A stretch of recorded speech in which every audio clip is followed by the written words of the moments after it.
izwi lomzansi 98.0 Alright, siyangena kwingosi yethu ifeature yethu lena esiqalile njena la sithi khona Sigqugquzela Intsha. Namhlanje ngiphethe umbuso Hlengwa kanye noMfundo Ngobese kuyibona sinabo ehlelweni the weekend joy sokhuluma nje ngezinto ezibalekile sizogqugquzela abantu abasha basitshele ukuthi bona bangobani and yini abayenzayo and yini eyenza ukuthi bathande ukubona umuntu omusha iyaphambili. Gentlemen, sinibona ninjani? Hayi siyaphila njani mfowethu? Siyaphila. Siyanamukela ehlelweni the weekend joy. Hayi nasijabula ukuba la ekhaya. Siyabonga kakhulu. Kuhle kakhulu la ekhaya ya. Siyabonga kakhulu bafethu ukuthi nithatha isikhathi nifike lana kule feature yethu la sithi khona Sigqugquzela Intsha. Asiqale nje ngawe mhlawumbe umbuso Hlengwa ukuthi ngubani umbuso Hlengwa? Umbuso Hlengwa ngathi umuntu waleThekwini noma umfana waleThekwini. I'm born and bred here eThekwini. Ngikhulele South Coast. So kahle kahle ngwazi umgababa. Impilo yami yonke ngiphile South Coast, ngiye ngahlala eMlazi. Ngahlala kaMakhutha ngokufunda ngifundile khona eSouth ngifunde koMakhutha ngafunda koMlazi kanjalo mfethu. Alright. Yeah mfethu ngiyajabula ukuthi ufike ohlelweni and then size kwena Mfundo mfethu. Umfundo singathi ubani? Umfundo ngumfundo Ngobese ngizalelwe endaweni yaseMpendle emakhaya kakhulu khona ngasuka ngenxa yomsebenzi ngeza endaweni yaseMaritzburg. Ila ngifunde khona into eziningi ngagcina sengihlangana nabo obhuti umbuso sakwazi ukuthi sizame ukuthi sisize intsha ukuthi impilo yakho ngayishintsha kanjani ukuze siye phambili. Nihlangana naphi manhlangana guys? Anginikeze umfundo achaze kahle. Obhuti bami laba ngahlangana nabo ukusho ukuthi umuntu okahle umuntu wanzi ukuthi sigcine sihlangene uPepper Shepherd laba thumale shes nge-live conversation okungisize kakhulu ukuthi ngigcine ezintweni eziningi kade ngizenza nezinto namaphutha ade ngikwenza ngikwazi ukuthi ngikwalungise ngokuthi sihlangane nabantu abafana nawo kwe-live conversation okungisizile futhi ekugcineni ukuthi ngigcine ngifika la. Imaphi amaphutha obuwenza and then after ukuhlangana nabo wabona ukuthi impilo yakho iyashintsha ebangcono kakhulu? Impilo bengitshethi ingami ukukhula kwami nje ukuthi njalo ukuthi ngazi ukuthi impilo ingami kanti ukuhlangana nabantu kuyangisiza ukuthi nenye into futhi engisize ngayo lempilo ngikwafika la ukuthi impilo ngiyibona ukuthi impilo yami iphelile. Yabo kwagcina ngenza izinto amaphutha amaningi wrong futhi kodwa ngokuhlangana nokushintsha environment nabantu engiphila nabo manje bavusa lento uMalusi ngisho ukuthi noBhuti umbuso bavusa lento engaphakathi kumina kade ngikhule nginayo. Ngagcina senginothando lokuthi impilo ayiqhubeke, impilo akuphelile ngempilo mawusaphile. And then enye izinto enizokhuluma ngayo futhi lana indaba yeattitude kakhulukazi kubantu abasha. So le attitude bafethu nibuka kanjani umuntu omusha indlela aphila ngayo, indlela esimuva ngayo, nicabangani ngayo? Mfethu into engayisho mina ukuthi into enginothisa kakhulu especially ngingijwayele ukuthi nami ngikhuluma ngivezile okuyishi yabo because I think into eningi yomuntu omnyama iqale lokushini iphelele lokushini. So into enginothisayo attitude ekhona abantu abasha manje ye complacency. Uthola ukuthi abantu abasha namhlanje mfethu abanayo lokwakulwa yabo. Uthola ukuthi abaningi babo mfethu abanayo lento yokulwa as a result banemkolelo ukuthi nje izinto zizoyifikela kubona. Yabo if you look back kancane uyathola ukuthi siphuma esikhathini webhayi ubujuluka and engazuthi ukujuluka kuyinto efanele uyenze njengomuntu. But as a result manje kukhona nje le yanto yokuthi si laid back yabo engathi izinto nje izosheshe zenzekele umuntu uzama kabili kathatha apho seyayeka yabo. Kanti impilo enjalo impilo idinga umuntu ofosayo, umuntu ofuna ngempela uqhubela phambili. So now as abantu abasha bakhona especially la eThekwini we need to shintshe le mindset noma fanele sikhiphe lokho ukuthi ngempela into izosheshe ifike kuthini. Fanele sibe abantu abalwayo. Kahle into esoyisho kakhulu nesoyigcina ukuthi abantu abasha bayeke kuba laid back. Yes, mhlawumbe sileyo generation echilele yazi ngangikhuluma nomunye usisi ngelinye ilanga uthi lo sisi lo usemkhakheni wokuqasha. Yabo so njengoba umuntu oqashayo uthi number 1 use utholile umsebenzi usemtholile umuntu umsebenzi usethi hayazini cela ungiselele CV yakho. Number 1 me receive CV indlela ebhalwe ngayo. Yabo le nto leyo so ngamanye amazwi uthi lo muntu ngiyamazi uhlakaniphile. Number 2 futhi ngiyamazi ukuthi unayo potential kodwa ngendlela ukuthi izinto bayithatha kancane kangaka abantu abasha njengamanje ulesi CV engafanele ukuthi iyafanele lo msebenzi and uyabona ukuthi nje uzenzele nje number 2 uthi ngimzame usho kanje lesi ngimzame lo ukuthi okay ke noma iCV yakhe ingabhaliwe kahle kodwa azafika ku-interview noma indlela agqoke ngayo yabo yena nje yonke into urelaxile akanamuntu ukuthi hayi no sengiya ku-workplace manje ngiya ku-interview into angiyithatha serious so namhlanje into esoyigcizelela ebantwini abasha ukuqala ukuthi abantu abasha abawuyeke umqondo wokurelaxa kuze kweqe generation erelaxile nje ukuthi izinto yabona isithathe kancane so we need ukuthi ngempela and into worse my brother ukuthi namanje i-competition inkulu because number 1 sekukhona abanye bangaphandle bakhona bakho isikhompyutha nabo akusafana nasekuqaleni webhayi kwakuyithina sodwa so now if that's the case uyabona ukuthi i-competition mayinkulu and then thina sizana le attitude we are losing exactly Mfundo nawe futhi cabanga ukuthi ungathi ungena kancane yeah mina into engayisho kwi-attitude thina abantu angazi noma sithatha ngokuthi impilo mina ngisho kanjalo mangihleli nobhuti uMbusi ukuthi asikho isidingo sokuthi impilo ngiyincenge ngoba nayo incinge yo okay angena deep lapho ngoba omunye phela kunaligama sisebenzisa impilo inzima impilo iyancengwa impilo ayikuncengi yes that's why thina sigcina sesenza amaphutha ngokuthi sithatha ngokuthi impilo iyasitotosa lento esho ubhuti uMbusi manje ukuthi the time kufika i-challenge mina ngibona la ngihluleka khona impilo lapho isuke ingakuncengi isuke idinga umuntu ozophokophela kuyona njenganami kuneyinqumo engayithatha thina sigcina sithathe inqumo ezwrong ngoba sithi siphoqa impilo into eyenziwa yithina ke intsha kunabafethu manje abangene ebugebengweni ngokuthi baphoqa impilo yayibona lento yes ngokuthi impilo ayibancengi khona umuntu njana manje ubhuti uqeda ukusho lo ukuthi khona umuntu othi izinto uzokwenzela attitude yakhe le angithi yeah kanti impilo ayikho kanjalo attitude yakho ukuthi njenami ngikhula nalento ukuthi uma ukhona uzongenzela ukuthi ungibhalile emafeni usebenze kahle ungibhalile emafeni kusho ukuthi mina ngirelax la emhlabeni into eyenzakalayo asazi uba uzofa kuqala yes yabona nto and ngiyengithanda mina ezinye izinto okuyibuyisela ngaseBhayibhelini lento yokuthi uma umuntu omusha uthi ulinda ukuthi uzoba mdala ayikho lonto abantu abasho balindele ukuthi kuzoba mdala uma uye eBhayibhelini uJesu waqala usipane na12 ngoba wayazi assignment yakhe kunabantu abasha abanamaphupho kodwa segcina sefile asezayaphelela phambi kwecontainer umuntu uvuka ekseni ayohlala phambi kwecontainer lento ukuthi ulinde ukuthi ngibe mdala yes yabona ilonto into eshayo ukuthi thina silinde ukuthi sibe badala once umuntu omusha kunaleli iphupho wakhula nalo wonke umuntu unento azalwa enayo ngaphakathi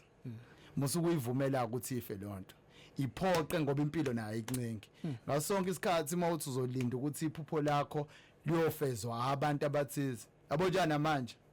chazela into elule wafu okay obhuti uMbusi bangithathile bangibeka kuleli izinga engikulona manje ngile ekhaya ubona ngithi yes mase ngishiya la ubhuti uMbusi usewuqedile wakho umsebenzi kunabantu abakuthatha bakubeka endaweni ukuthi maybe bakususa wasuka lapho sekumele kube khona omunye futhi okuthathayo musukwenza ngathi ubhuti uMbusi wena njalo uzohlezi engithatha engifaka ezintweni and then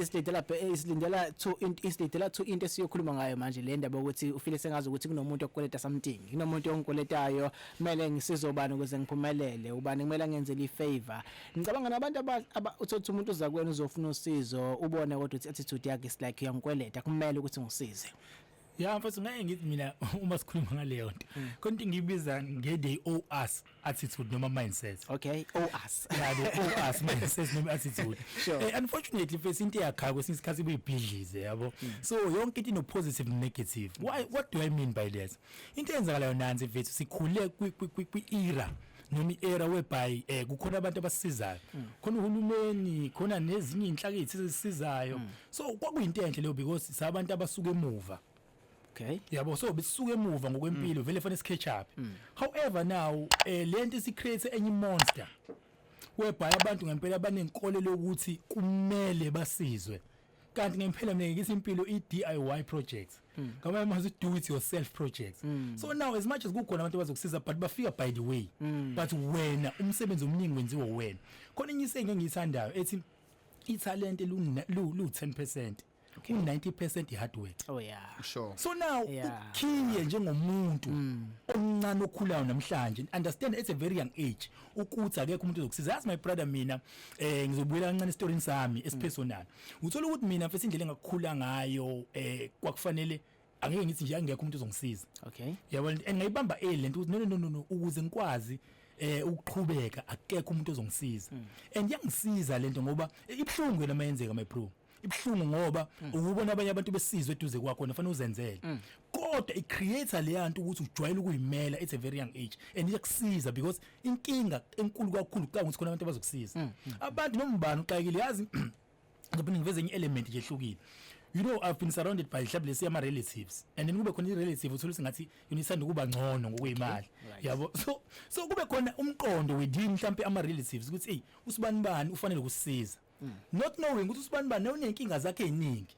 and kubaze bakhohlisa nalomuntu unenkinga ngoba yena enemali noma eright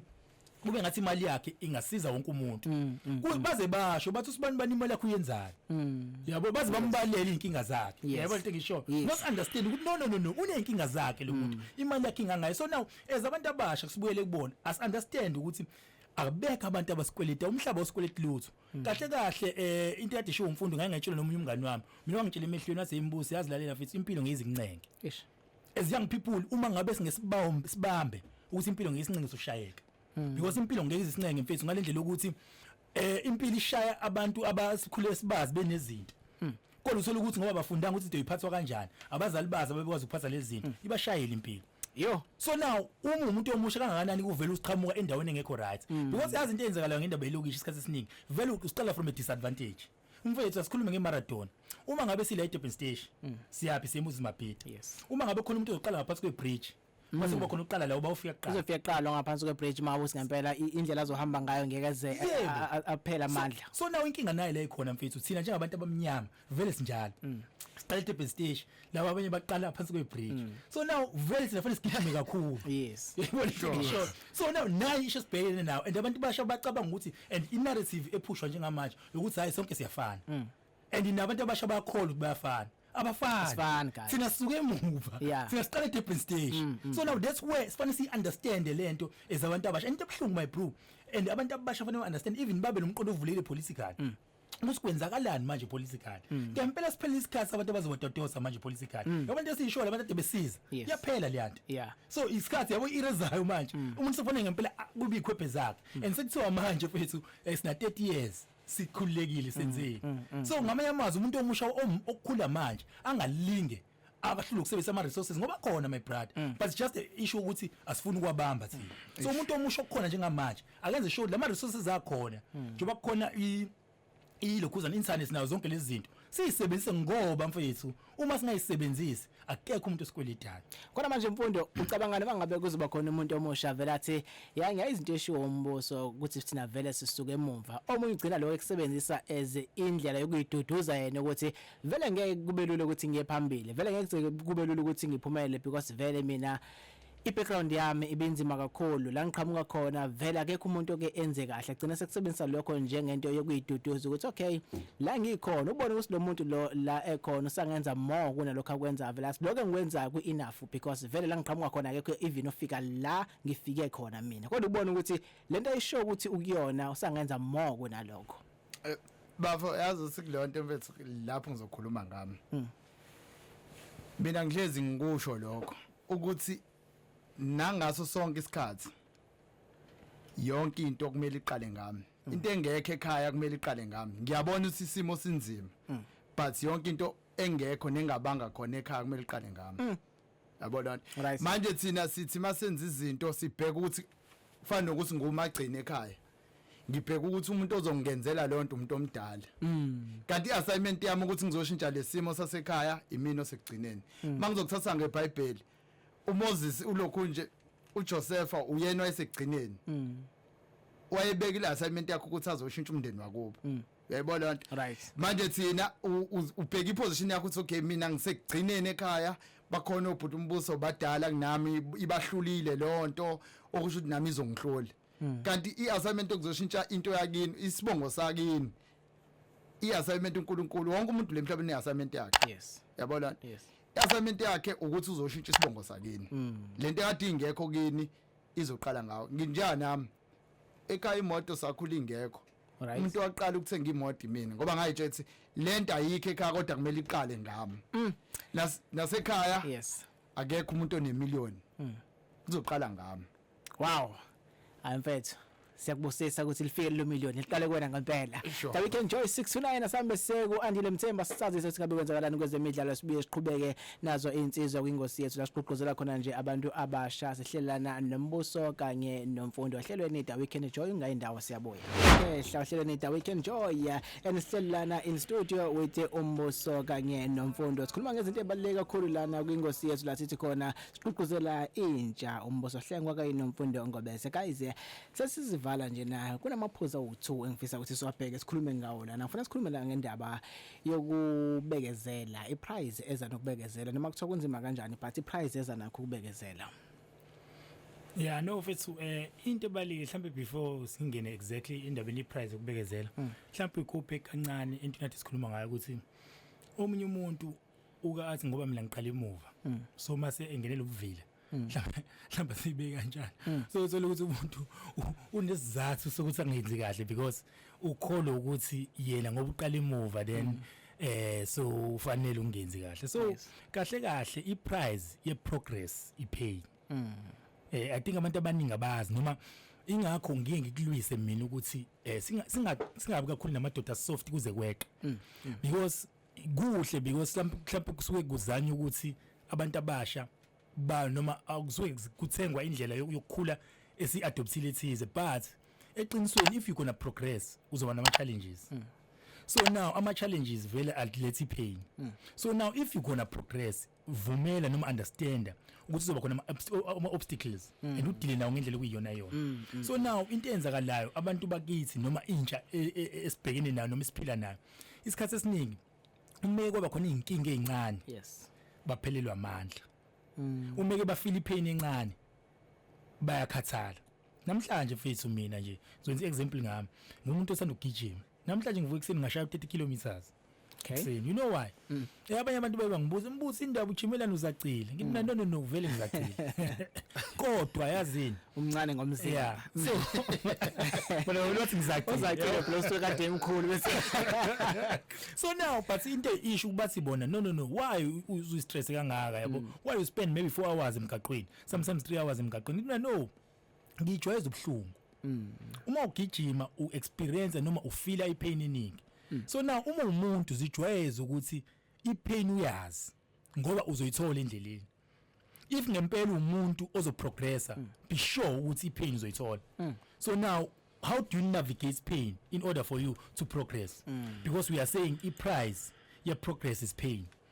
yeah you understand so now we need to learn to navigate pain in order for us to progress as a nation as young people and khona isisho bafethu esimile sizinkunzi sematholini yeah so now if abantu abasha bakithi bela bekhona ngokomqondo then kuzokwenzeka kanjani because fanele le pain uyifoyile ukuze uqhubekele phambili yabo le so ngicela ukudedela umfowethu umfundo naye abeke ukubili okuthathu yes yeah mthu ngizojoina kulento yabhuti uMbuso kulento yokusaba ipain inzima kona futhi ngizokhuluma kakhulu kubantu besilisa akekho manje umuntu ongafuni ukuba indoda akekho ufuna ungafisi ukuba indoda kakhulukazi umuntu omusho owesilisa wonke umuntu ufuna ukuba umnumzane abe indoda awucabange manje kusa right ngoba usenomzali usengaphansi kwecover awucabange mase kuwena icover yakhe zonke izinto seyishaya wena ke manje yabo manje ukusho ukuthi mawuhluleka ukubekezelela ipain zitshela kusho ukuthi wena ngeke uze ube indoda bafethu yabo lona manje thina into esuka ishaye ama test enzeke empilweni njengoba echaza ukuthi Mbusi ukuthi ama test enzeke empilweni yakho achaza ukuthi uzoba yini empilweni yakho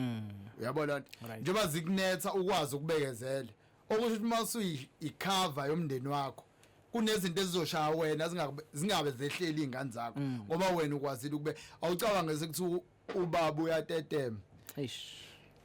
ingane zizokwenza njani bese konke ngifuna ukisho kancane kuleto lekhumbulekile yabo so it's a true story mfethu khona abantu engisondele nabo kakhulu abenzelwe into ebhlungu yabo yeah very painful event angazi noma ngiyayibiza nge-event in lento but what happened was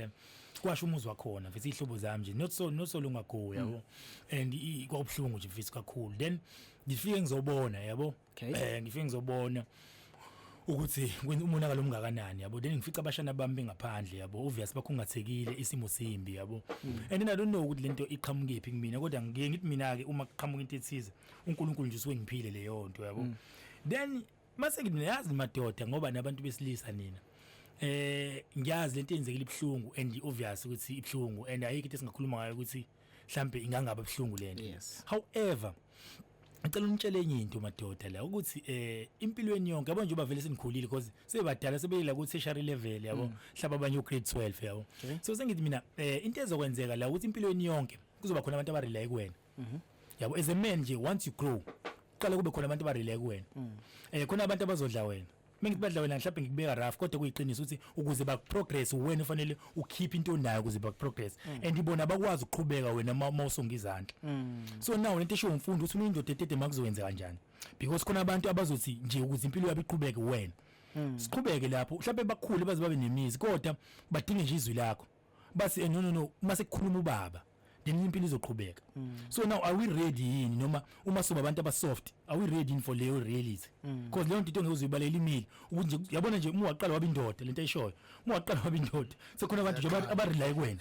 that's a given mhlawumbe abanye bondini abazothi nje abasicela bathi mhlawumbe bayibiza ngomalume bathi umalume mayisethe khona abantu so zonke lezi zinto fanele si understand masikhuluma ngeprize yepain noma ngeprize yeprogress ukuthi ukuze uprogress fanele ucabange umqondo wakho fanele ushintshe ukhule manje asivale bafethu sivale ngale ndaba le spirit spirit lasokuhlukanisa singisikhathi abanye bethu kuba nzima ukuthi sisuke ebantwini esondelene nabo kanti thola ukuthi mhlambe abanye babo abantu esondelene nabo mhlambe ibona abaqhamuka nokuthi basithelele ngobuvila ibona mhlambe abaqhamuka nokuthi singayi phambili empilweni sesivala yabo lapho bhuti ngizothi njengoba vese siyavala ngizokutshela impilo yami abantu ohlala nabo bayi destroy impilo yakho if wena ungena direction one thing uma umuntu omusha kumele ube ne vision ivision ilento wadalwa wazala kule kuthiwa isizulu sithi ingane izala ifumbethe akekho umuntu yabo njani nami ngangifunda esikoleni angithi mase ngimdala yebo lonto mase ngimdala okusho kusho ukuthi ivision yami le ukuthi mase ngimdala awuyibuze kuumuntu omusha ukuthi leyo nto ibulawe yini ibulawa yilabantu ehlala nabo ukuthi obhuti uMbuso badala bakwenzile ukuthi kwabahlula yebo lonto ezinye izinto futhi sine ezishayo kulento yokuhlala nabantu ubhuti uMbuso ushilo lento lokisho ipressure iba khona yabo ayikho into ebhlungu njalo nokuthi umuntu unemoto okhula nayo wena unayo obvious uzokutshela ukuthi mina impilo yami ngiyisheshisa kanje ugcina usugaqele